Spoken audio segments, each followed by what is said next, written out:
जय श्री कृष्णा। राधे राधे दोस्तों आज मैं आप लोगों को लड्डू गोपाल की एक ऐसी अद्भुत दिल को छू लेने वाली सत्य लीला कथा सुनाऊंगी जिसे सुनकर आपकी आंखें नम हो जाएंगी। लड्डू गोपाल के लिए आपका मन भावुक हो जाएगा। यह कथा उत्तर प्रदेश में एक छोटे से गांव की है। उस गांव में एक भक्त रहती थी। वह भक्त कहती है, मेरे परिवार में मैं, मेरे मम्मी पापा और दादाजी रहते हैं।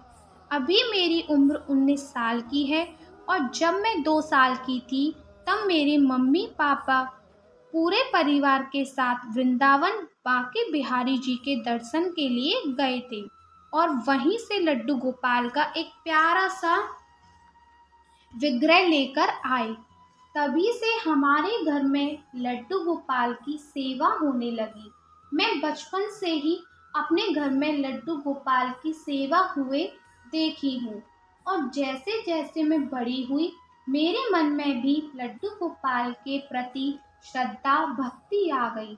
मैं भी अपनी मम्मी के साथ लड्डू गोपाल की सेवा बड़े ही प्यार से करने लगी और मेरे परिवार में सभी लोग लड्डू गोपाल से बहुत प्रेम करते हैं।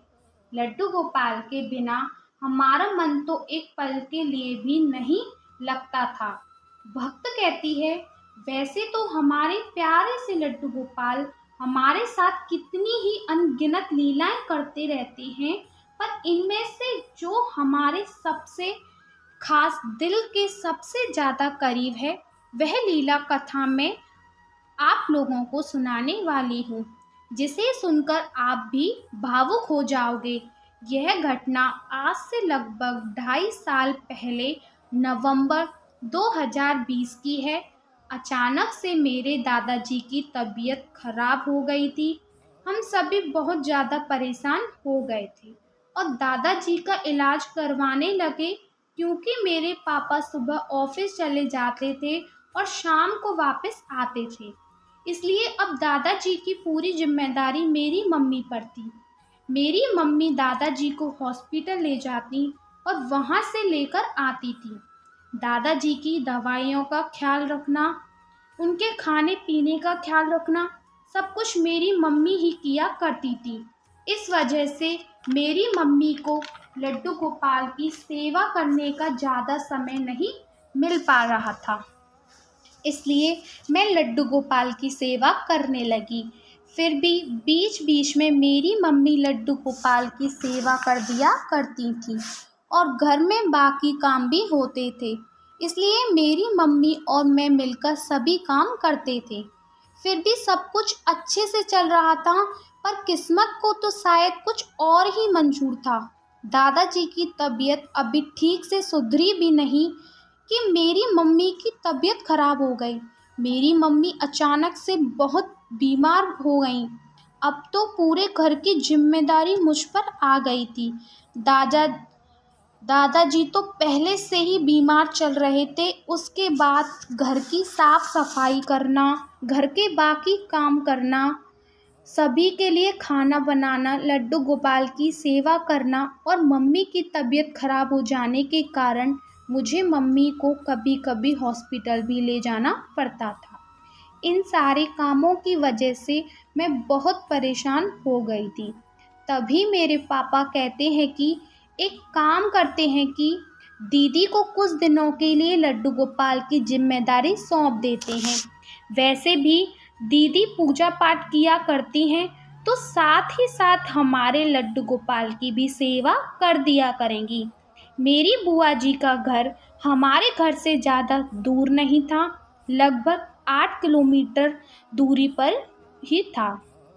फिर मेरी मम्मी मेरी बुआ जी को कॉल करती हैं और हमारे घर की स्थिति बताती हैं। मेरी मम्मी बुआ जी को यह भी बताती हैं कि पिताजी के साथ साथ मेरी भी तबीयत बहुत ख़राब हो गई है, जिस वजह से घर की पूरी जिम्मेदारी ममता पर आ गई है। पूरे घर के साथ साथ पिताजी को और मुझे अस्पताल ले जाना और ले आना सब कुछ ममता को ही करना पड़ रहा है। और ऐसे में लड्डू गोपाल की सेवा करने में थोड़ा कठिन हो रहा है। मेरी मम्मी कहती हैं कि मेरी भी तबीयत ठीक नहीं है, मैं तो बिल्कुल कुछ भी नहीं कर पा रही हूँ। तो दीदी, क्या आप थोड़े दिनों के लिए लड्डू गोपाल की सेवा कर सकती हैं? मैं जैसे ही थोड़ी ठीक हो जाऊंगी, मैं आपके घर से अपने लड्डू गोपाल ले जाऊंगी। तभी मेरी बुआ मेरी मम्मी से कहती है कि भाभी, इसमें पूछने वाली कौन सी बात है? वैसे भी तो मैं डेली पूजा पाठ किया करती हूँ, तो साथ ही साथ लड्डू गोपाल की सेवा भी बड़े आराम से कर सकती हूँ। इसमें दिक्कत वाली कौन सी बात है? आप लड्डू गोपाल को ममता के हाथ भेज दीजिए और निश्चित हो जाइए। अगले दिन मेरी मम्मी मुझसे कहती है कि तुम्हारी बुआ से मेरी बात हो गई है, तुम लड्डू गोपाल को ले जाकर अपनी बुआ के घर रख आओ। लड्डू गोपाल को बुआ के घर देने आने की बात से ही सुनकर मुझे बहुत दुख हो रहा था। मैं बचपन से आज तक कभी भी अपने लड्डू गोपाल से दूर नहीं हुई थी। लड्डू गोपाल से दूर हो जाने के ख्याल से ही मैं बहुत ज़्यादा दुखी हो रही थी। फिर भी मैं क्या करती, मुझसे अकेले सब कुछ संभाला नहीं जा रहा था। मन ना होने के बावजूद भी मुझे लड्डू गोपाल को अपनी बुआ के घर छोड़ना पड़ा। अगले दिन मैं लड्डू गोपाल का पूरा सामान एक टोकरी में लिए बुआ जी के घर जाती हूँ। वैसे मेरी बुआ जी हमेशा हमारे घर आती जाती रहती हैं, तो लड्डू गोपाल की सेवा से जुड़ी सारी बातें तो उन्हें पहले से ही पता थी। फिर भी मैं उनको सब कुछ बातें और बता देती हूँ, जिन्हें उन्हें ऐसा न लगे कि लड्डू गोपाल की सेवा करना कोई दिक्कत है। मेरी बुआ जी मुझसे बड़े ही प्यार से कहती हैं कि ममता, तुम परेशान मत हो, लड्डू गोपाल की सेवा मैं बहुत ही अच्छे से करूँगी, तुम घर जाओ, भाभी और पापा का ख्याल रखना। उसके बाद मैं घर चली जाती हूँ। ऐसे ही दिन बीत रहे थे। मेरे दादाजी भी धीरे धीरे ठीक होने लगे और अब मेरी मम्मी की तबीयत में भी सुधार हो रहा था। तभी एक दिन अचानक मेरी मम्मी सुबह उठकर ज़ोर ज़ोर से रोने लगती हैं। उस समय मैं कमरे में सो रही थी। मम्मी की रोने की आवाज़ जैसे ही मैं सुनती हूँ, मैं बहुत ज़ोर से डर जाती हूँ और दौड़ते हुए मम्मी के पास पहुँचती हूँ। मेरे पापा भी बाथरूम में नहा रहे थे। तब तक मेरे पापा, दादाजी और सभी लोग मम्मी के पास आते हैं। हम मम्मी से पूछते हैं कि क्या हुआ, आप रो क्यों रही हो? तभी मेरी मम्मी रोते हुए कहती हैं कि ममता, तुम अभी अपनी बुआ जी के घर जाओ और एक बार जाकर देख आओ कि लड्डू गोपाल कैसे हैं, वो वहाँ ठीक तो है ना, उन्हें कोई दिक्कत तो नहीं। मेरे पापा मम्मी से कहते हैं कि तुम परेशान क्यों हो रही हो, लड्डू गोपाल तो बिल्कुल ठीक है, दीदी लड्डू गोपाल का ख्याल बहुत ही अच्छे से रखती है, तुम परेशान मत हो। पर मेरी मम्मी रोई जा रही थी। वो कहती है कि नहीं, मुझे बिल्कुल भी अच्छा नहीं लग रहा, आप लोग अभी जाकर वहाँ देखिए कि लड्डू गोपाल कैसे हैं, उन्हें कोई दिक्कत तो नहीं, बस एक बार जाकर देखकर आइए, मैं और कुछ नहीं बोलूँगी। तभी मेरे दादाजी कहते हैं कि बहू, अचानक से तुम इतना परेशान क्यों हो रही हो, तुम कुछ तो बताओ। तभी मेरी मम्मी दादाजी को रोकर कहती हैं कि पिताजी, आपको पता है मैंने अभी कितना भयानक सपना देखा है।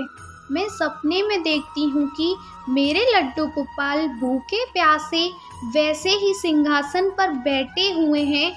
मेरे लड्डू गोपाल मेरे सपने में मुझे दर्शन दिए। मेरे लड्डू गोपाल रोते हुए मुझसे कहते हैं, मैया, ओ मैया, मैं बहुत भूखा हूँ, मुझे खाना खिलाओ। ना मैया, मैं बहुत प्यासा हूँ, मुझे पानी पिलाओ। दे दो ना मैया। और पता है, मैं देखती हूँ कि मेरे लड्डू गोपाल धूल मिट्टी से सने हुए हैं। जो पोशाक हम लोग पहनाकर दीदी के घर देकर आए थे, वो अभी भी वही पोशाक पहने हुए हैं। ममता जी कहती है कि मेरी मम्मी बोलते बोलते बहुत रोती हैं और कहती हैं कि मैं अपने लड्डू गोपाल को सपने में ही पूछती हूँ कि क्या हुआ गोपाल, तुम्हारी पोशाक इतनी गंदी कैसे हो गई। मेरे गोपाल मुझसे कहते हैं कि मैया मैंने स्नान नहीं किया, ये लोग मुझे स्नान नहीं करावे। तुम माँ हो ना मैया, मुझे यहाँ से ले जाओ, मुझे स्नान करवा दो, मुझे भोग भी लगाओ मैया, मैं बहुत भूखा हूँ, मुझे नींद भी आ रही है मैया, मुझे थपकी मारकर सुलाओ ना मेरी मैया। मेरी मम्मी को लड्डू गोपाल के लिए इतना रोते हुए देखकर मैं अपनी आंखों के आंसुओं को रोक नहीं पाई। लड्डू गोपाल से हमारे घर में सभी लोग बड़ा ही प्रेम करते हैं। मेरी मम्मी जब रो रही थी तो मेरे पापा और मेरे दादाजी की भी आंखें नम हो रही थी। मेरे दादाजी पापा से कहते हैं, बेटा तुम ऑफिस जाओ, ममता देख आएगी लड्डू गोपाल कैसे हैं। हो सकता है बहू लड्डू गोपाल के बारे में बहुत ज़्यादा ही सोच रही हो, इस वजह से यह सपना देखी है।